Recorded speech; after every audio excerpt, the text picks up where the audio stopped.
want to welcome you to the Engineer Your Success podcast. My name is Dr. James Bryant, and today we have the blessing of having Mr. Marc Levine here.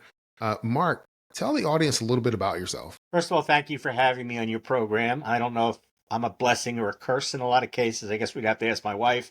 But in any case, my background is that I'm the talent acquisitions manager for Thermosystems, which is a growing systems integrator based in New Jersey, a place called East Windsor.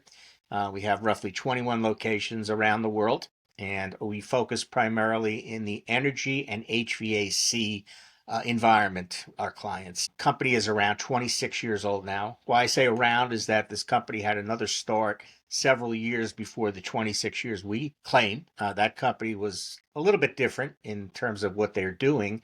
They were doing a lot of oil and gas and mining work. Okay. We've kind of divested ourselves of all of those things.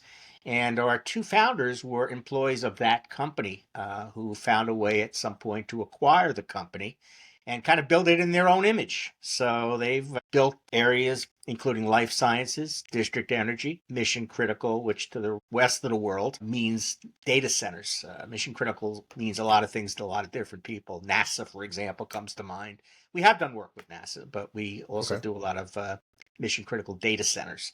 And now we've also added within the last year and a half semiconductors. We're not actively working on projects there, but we're getting ready to. So it all makes sense. Everything has to do with various types of airflow and all sorts of power issues where organizations that want to have their own microgrid or cogeneration facility can have one. We'll come in and put the controls. Okay. No, I think that's great. And so, what are some of the things that you do as the lead for talent acquisition? Well, we're looking to grow. Funny story, I joined the company as a consultant. They only had at that time roughly 60 employees, 60 or 70. They needed to grow about 10 or 12 people. I was at a job that I wasn't really happy with in the real estate development property management arena. And a friend of mine, a mutual friend of mine, and someone that works at Thermal Systems mentioned this opportunity, kind of a no chance of becoming a permanent situation. And at that time, I was ready for it. I really Okay. wanted to give something like this a try. And I did. And I accepted the opportunity to fill those 12 openings, and I never left. We filled the 12 openings, and then there were about 100 that followed. And probably one of the greatest opportunities in my life to join the company. I enjoyed their onboarding immensely. I had been Okay. a director of human resources for many years for large organizations and never saw anything like this with 50 or 60 employees, and they're having such a robust onboarding program. And that was my first taste of, hey, I want to stay.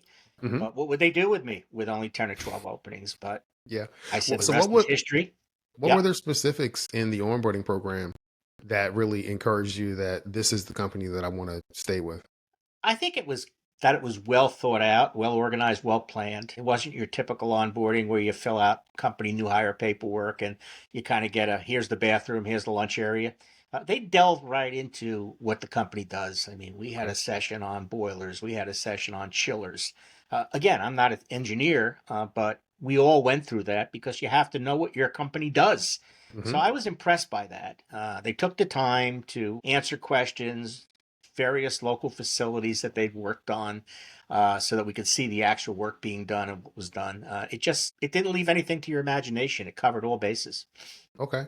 No, that is absolutely wonderful. I think it serves as a solid foundation to make sure that your whole organization is on the same page. So how has that impacted, would you say, the company culture there at Thermal System? Well, our two owners were not happy at the original Thermosystems. I guess they could have just gone and found other jobs, but they didn't. They found a way to acquire the company. I don't know the details, but Hmm. they then set up what they call their three core principles. One is our employee relations, another is our customer service. And this is not in any particular order. And then the third one is financial stability. So Okay. they've addressed all of those things. Every year there's a industry-wide survey on on customer service or customer relations. We score in the top 10 percentile every year. We bend over backwards for our clients. Number two, financial stability. I think we were at 60 million when I got there. 6 years Hmm. later, we're about 150 million Oh, plus. wow. So we're there, and that gives us the ability to do great things for our clients and great things for our team members. And Mhm. then thirdly, the employee relations piece, they really overcompensated what they said they lacked at the original company by doing a lot of great things for us. I mean, they buy lunch for everybody every single day. Yeah, if Wow. anybody's been out to lunch recently since the pandemic and with the inflation, we all know it's very, very expensive. A Hmm. burger and fries and a soda could be $15 at a fast food restaurant. That doesn't concern us. We know that that's part of our secret sauce. Yeah. We know that that helps people bond together, learn each other. They're working on assignments, they collaborate better because no one's a stranger to another. So that's been very helpful, I think, in our culture building. Hmm. We've talked about this when we get to be 1,000 employees in the next, we're aiming at 4 to 5 years. We're going to continue that practice. At least that's what we believe now. We have wonderful learning and development, something called Thermo University, which, like the onboarding, really shocked the heck out of me because they've Hmm. had this now for 12 years. That's when they had 40 or 50 employees.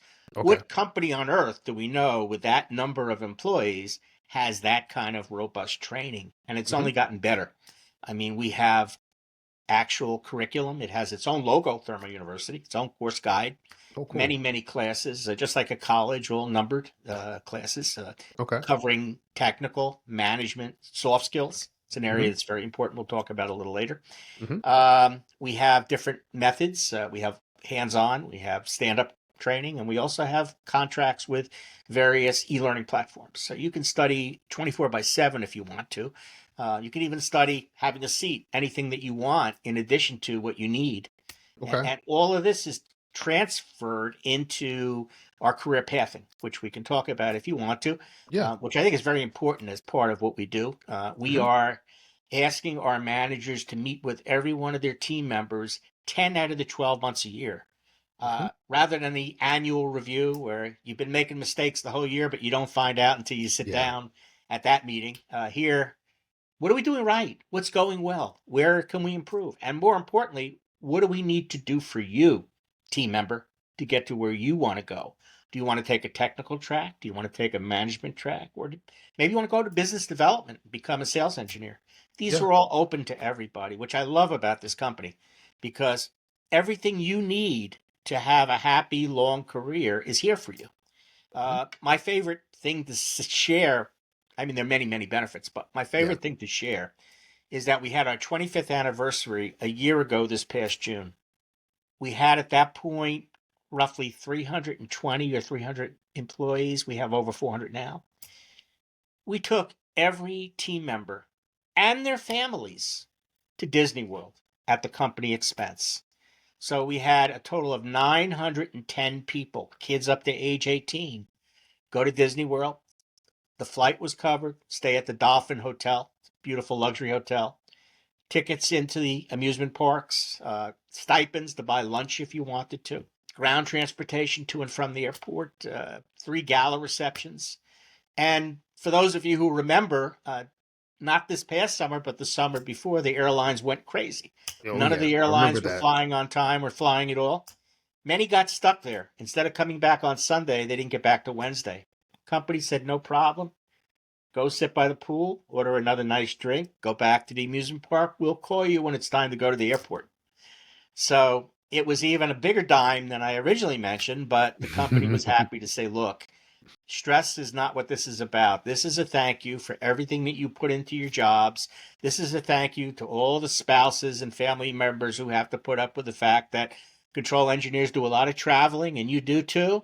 We weren't going to punish them by saying, you stay home and take care of the kids while you're going to go again away and sit Hmm. by the pool. Everybody come see Thermo, learn what it's about, and enjoy yourself. So Well, that's I what think, Thermo culture is.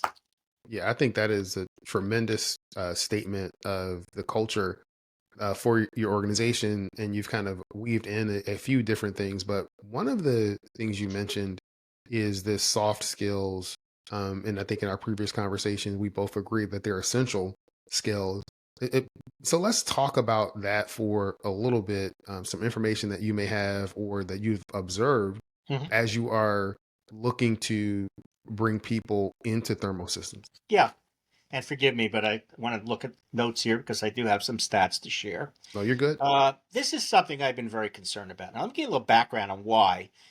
Prior to taking Thermo University to the next level, I was doing that alongside of the hiring because we didn't know how many people we were going to need. Hmm. So for a guy that they didn't know they were going to keep, I now have three other recruiters reporting to me, working in different parts of the world. So now, with that being a full-time role, we hired a full-time learning and development manager, and she's hiring team members. Hmm. So when I took a view of what's happening in, well, let's start with co-ops and interns. Okay. Just a lack of, I'm going to call it seriousness about the need for soft skills. Going a little further, finding out that a lot of the colleges and universities, most of them are not really spending a lot of time on developing these skills. And then realizing that what Thermo was doing already was realizing and training people in essential skills, as we now call this area. So I may jump back and forth between essential and soft, but you'll know Okay. what I'm talking about. Um, what are soft skills for those people not familiar with them?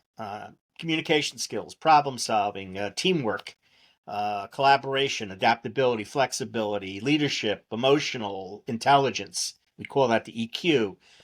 Negotiation, attention to detail, critical thinking, just to give people a sense that there's a lot of meat on the bone and Yeah. nobody's really addressing it. Doing some research, I found that people don't realize they need enhancement in these areas until they're already mid-career. Hmm. They kind of learn, like most of us do, through Yeah. making mistakes. Yeah. Saying the wrong thing at the wrong time. Doing something that turns into a storm that they can't get out of very easily. And that's a lot that has to do with their technical education. Them realizing initially that that's what's going to get them in the door. You got to know the technical stuff. So they consider the soft skill stuff either stuff they already know or think they know and fluff. We all have to spend a lot of time on getting everyone to realize it's not fluff. Yeah. It's the other side of the coin in terms of how you succeed. You will realize that businesses spend about $92 billion a year on training, much of which includes soft skills or essential skills training. So we've been saying this for years, and people get to college and they can't write very well. What are Yeah. our elementary schools and high schools doing? Now we're at another level where the companies are saying, what are our colleges and engineering schools doing? And they'll probably tell you what they were saying years ago in the high schools and the elementary schools. We don't have enough time. It's not what people are necessarily looking for, but they should, Hmm. because education is a conduit to the needs of business. That's why a lot of it exists. Yes, your mom and dad are proud of you. Yes, you're happy that you succeeded. But at the end of the day, in order to have a great life, you need to have the tools you need. Half a toolbox is not going to cut it. So if you're just great with testing and troubleshooting and installing and programming, you got a half a toolbox. The other half of Yeah. the toolbox is how do you communicate? Something goes wrong. A client needs to know what's going on. How do you say that to the client or explain it to the client in a moment where there's a lot of stress? The client is saying, oh my God, there's a problem here. What's going to happen? What's shutting down? What's working? What's not working? How am I?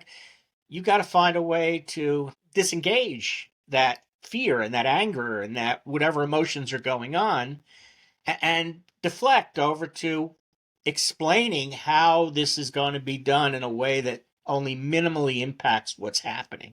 Hmm. A lot of people have a hard time doing that. We all go into the grocery store. Hi, how are you? And we get like a blank reaction from the person that's serving us. This kills me. This has killed me for years. Yeah. It's like just buy what you want, pay me, and get out of my face. I don't want to know you. I don't want to have a.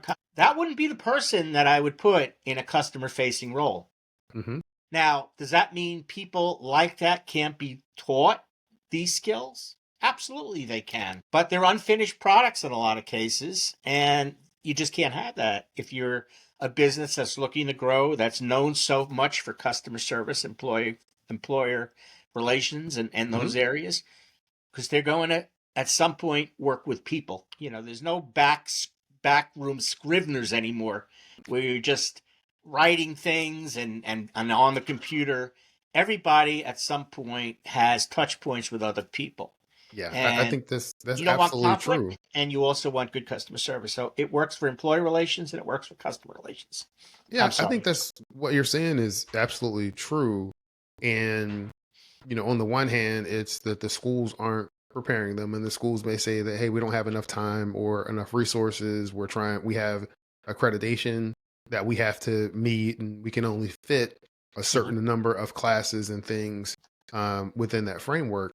But I think the approach that you're taking with Thermo University is key. And I think other organizations can learn from that is how can you integrate the development of these essential skills to help create the workforce that you want. Okay, they have the technical skills, you're bringing them in, you're looking at where are they, right? Where are they on this spectrum Yeah. of being able to communicate and being able to have these essential skills? And then you're working on ways to shore that up. And that may be the way that it has to work for right now. Yeah, I think what everyone has to do in these circumstances is create real world scenarios Hmm. so that people understand, oh, that's why we do this. I recognize this, maybe not on the engineering level, but it just in my own personal life. I walked into that store. I was so happy to greet that person, and that person just was a wall. I just couldn't get beyond them. They just want. Then you realize, hey, if I in my job have to go to a client and give them bad news, I've got to kind of have that understanding of how it may go, Yeah. and that way try to know what I need to know from learning Hmm. how to present this issue. So it's a win-win for me and a win and for my company and a win-win for the client. People don't, I think, when they read a book and they're so far away from the actual happenstance Hmm. that they can't relate to it. But Yeah. I think if you take the time and put it into real living situations, how a conflict gets started. We've all had those as kids and as adults. To Yeah. understand that it's not very much different, but you can prevent it. We're not, when we grow up, for some reason, we're not bullies anymore, hopefully. It's not like meet me at the 7-Eleven behind the store and we'll deal with this. Yeah. It's like, well, we've got to make a better ending here. It can't end that way, or but we're both going to go to jail or somebody's going to get hurt. So conflict resolution is an adult thing that can be taught when you're younger and you have the emotional IQ to be able to control your emotions. Hmm. And then you find the right words to be able to talk your way out of a situation that you may regret later. So, real world, I think that's the answer, and that can easily be done. You could do it even virtually these days with Hmm. the technology that's out there. You can No. put yourself into that situation and see it evolve. So, I look forward to a better day with this stuff where Hmm. companies don't have to spend $92 billion to do that work, and colleges and universities realize that that's all part of the toolbox or half of the toolbox that Yeah. present to employers and present to the world a fully integrated individual that's got all the tools they need to hit the ground running from day one. Yeah. So, some of the things that come to mind for me listening to your take is when we're putting together workshops at Engineer Your Success, we use those real world type scenarios like case studies or um, you're going through where you are pretending to be someone like you're Role doing play. role play. Yeah, Right. we're doing role play. And so what we found is that sometimes people have difficulty seeing the deficit in themselves or working on that, but they have no problem pointing out the deficit in a scenario or in other people. Mhm. And what we talk about there is okay, let's look at that. Have you ever been in a situation where X, Y, and Z has happened? And there's also this recognition that the very things that you may struggle with in Mhm. communication and relating to people at work may be the same things that may be inhibiting your ability to have success in your personal life. Very A true. lot of what we talk about here at Engineer Success is what are the tools, the tips, and techniques that you can have so you can win at work and at home. It's not just about success in one or the other. I think that you can structure things so you can have success in both. I agree with you there. And I think the first stage of all this, I regress to Carol Dweck. I'm sure you read her book, Mindset. Yes. Yep. First, you have to establish what your mindset's going to be. And if you read the book, there's really not a choice. It's got to be a growth mindset as opposed to a fixed one. You got Hmm. to let things in to you, and Yep. then you can filter them and you can analyze them. But You got to admit that, look, maybe I'm a blank slate, and there are things that I should be open to being able to learn about myself and accept the fact that I may have to develop myself further.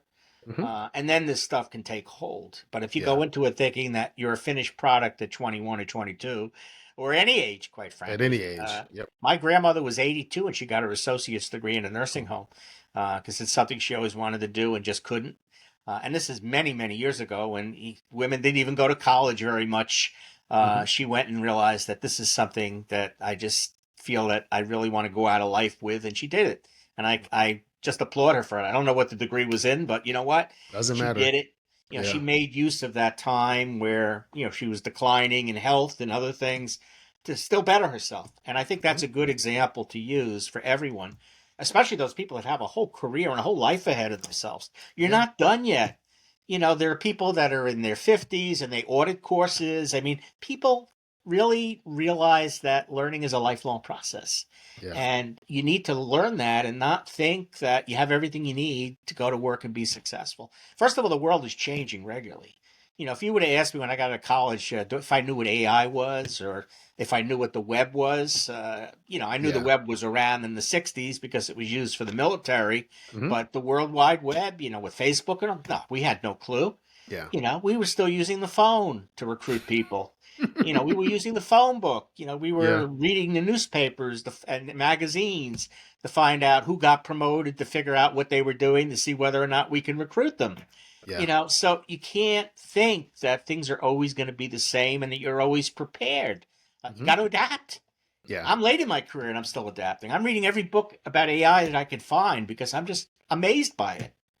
You No, know, absolutely. You have to be amazed. continuously learning. And another thing that I encourage people to do is to apply curiosity.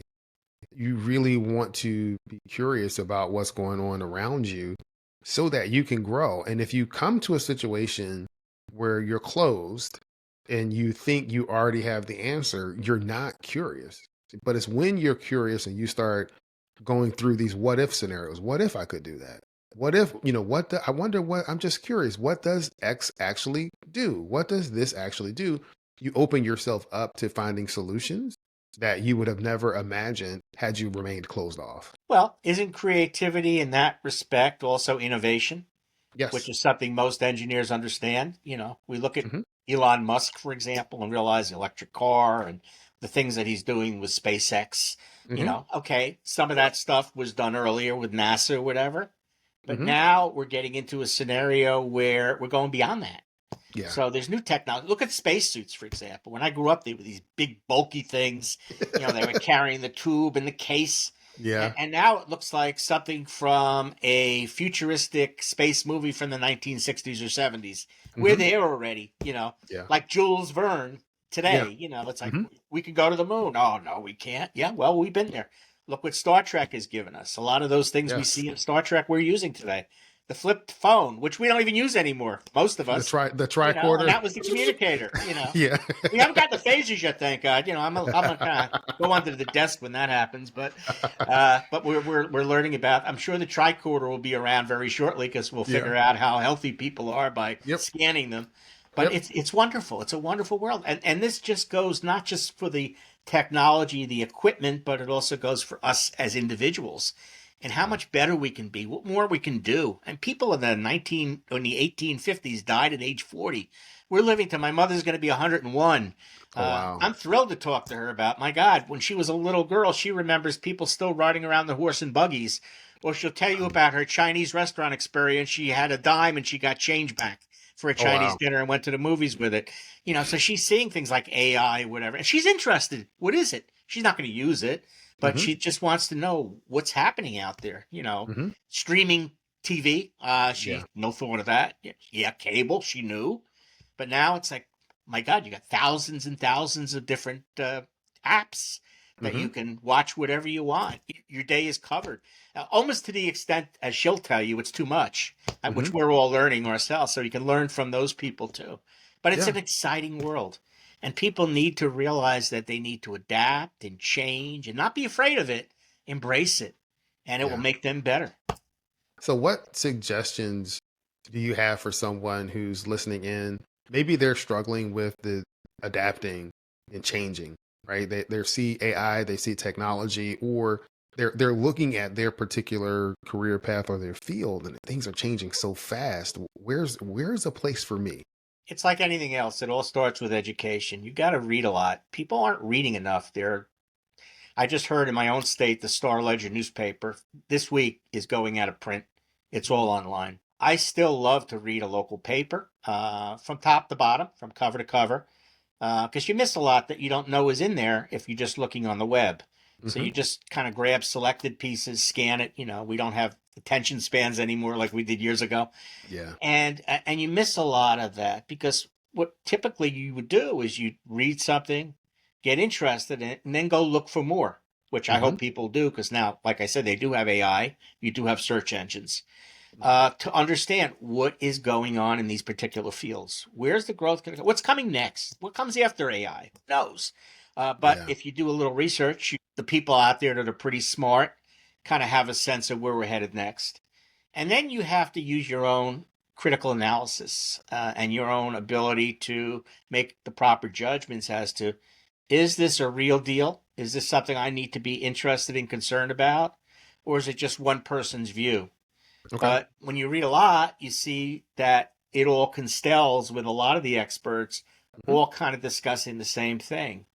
And then you got to be an early adapter and go out there and make the adjustment.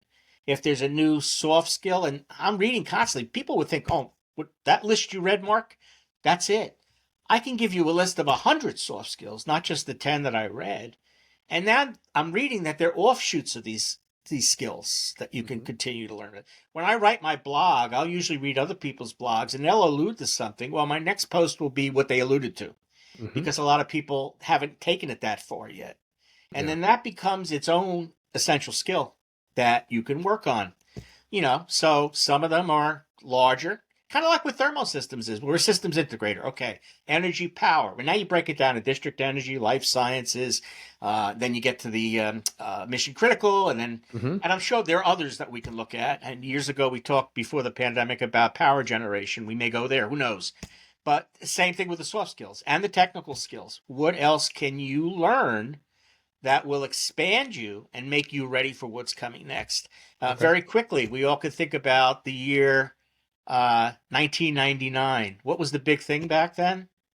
Year Year 2000, 2000. Y2K, right? Yeah. Hmm. Well, those people who didn't adapt at that point, because they made a lot of money, the COBOL programmers, in taking on all those assignments, they didn't adapt a lot of them, and that knocked them right out of their jobs and right out of their industry. Instead of going into HTML and Yeah. all that stuff that was big back in that time, they stuck with COBOL. Some of them were lucky; there were jobs still available. I think there are some COBOL people still today, Hmm. but for the bulk of them, they didn't look to the future.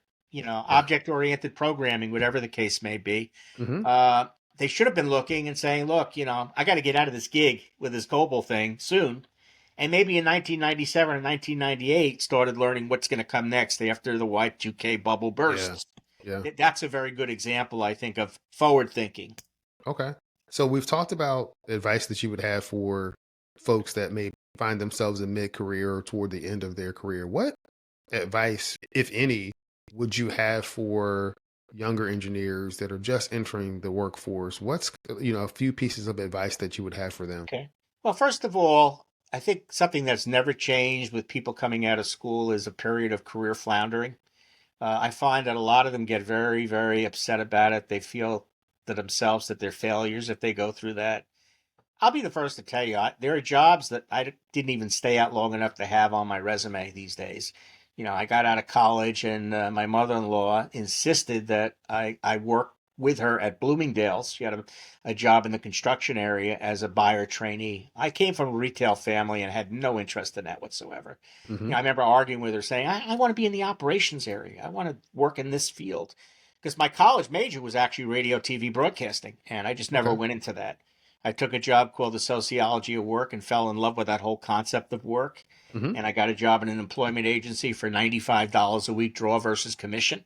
Commuted as a married man back and forth to New Jersey. Best job I ever had, incidentally, because that set me on a path. Okay. So the career floundering went on. No, retail was not for me. is not interested in buying. Little job and employment agency, boy, I could learn a little bit about what I want to do next, which is how do I find my way into an HR job? At that time, it was personnel, it wasn't HR yet. And then Hmm. once I got to HR, to go through the whole movement of generalist to learn about benefits and compensation and talent acquisition, only to find that talent acquisition or recruiting, if you will, was the thing that I love most about it. That and employee Okay. relations and learning and development. You can have benefits and compensation, no interest whatsoever. Not fun, not exciting to me. I mean, to other people, it Yeah. might. Yeah.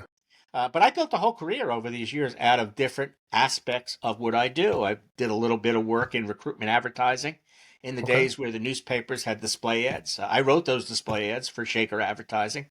Hmm. He was a vendor of ours, and then he became my mentor, Jerry Crispin, who's like the father of technology recruiting. I can call him about anything. It's Mark, learn AI.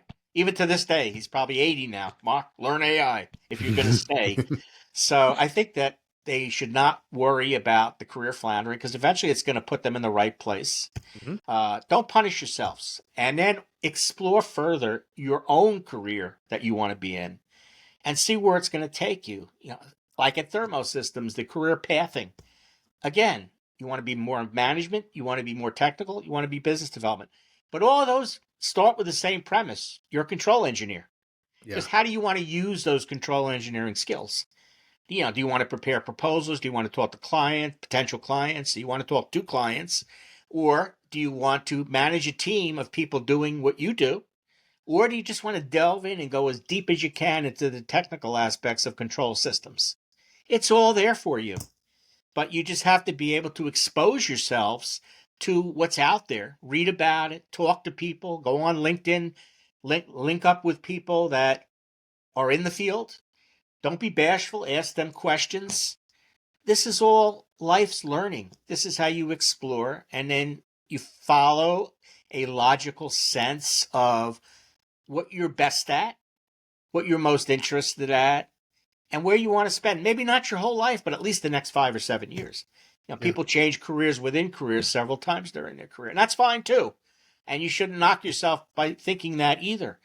It's like, is each step that you're taking a forward step?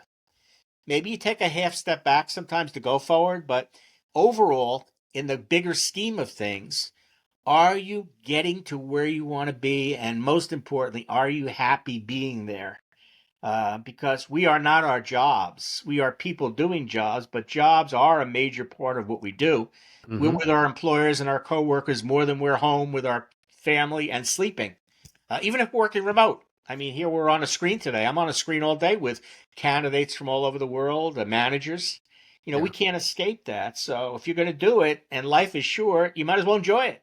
And if you're Yeah. not enjoying it, you're only going to be a drag on everybody because you're not going to give the best customer service. You're not going to be a great colleague. Get the heck out of it and find something else to do. But the overall point of all that is Yeah. seek satisfaction inside yourself. Even if you change careers and say, and some of our people do, control engineer is not for me. You know, it was at one time, maybe it's not. I don't want to travel. I wasn't married then. It's not a defeat to go into something entirely different. That's your life. That's your biography. That's what's going to be written about you in the book of life. But were you happy? You know, did you please your family? Did you take care of them? My point, I think, is just that live your lives and don't get hung up on the small stuff, as they say.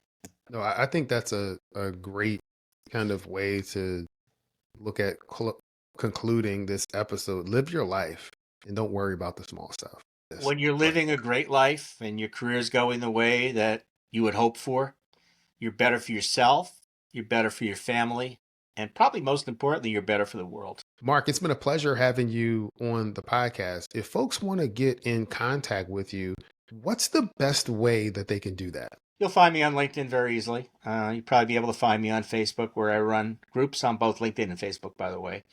Okay. And my email address is mark.levine, Levine, at thermosystems, all one word.com.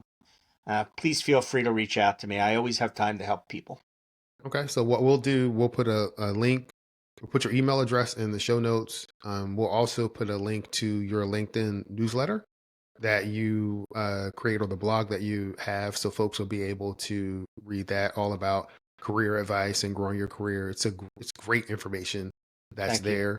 And so we'll make sure that people will have that and be able to use that as a resource. Again, Mark, I want to thank you again for uh, coming and interviewing on the podcast. I'm going to end the podcast episode like I end every podcast episode, and that's this. Many people know what to do, fewer people know how to do it, and there's a select group of people that are actually following through doing it, and they're living the life of their dreams. Mark, I want to thank you for being part of that select few. Well, that was beautifully said, and thank you very much. Been very happy to be here today and talk about these things with people who need to hear them. Thank you. All right, thanks.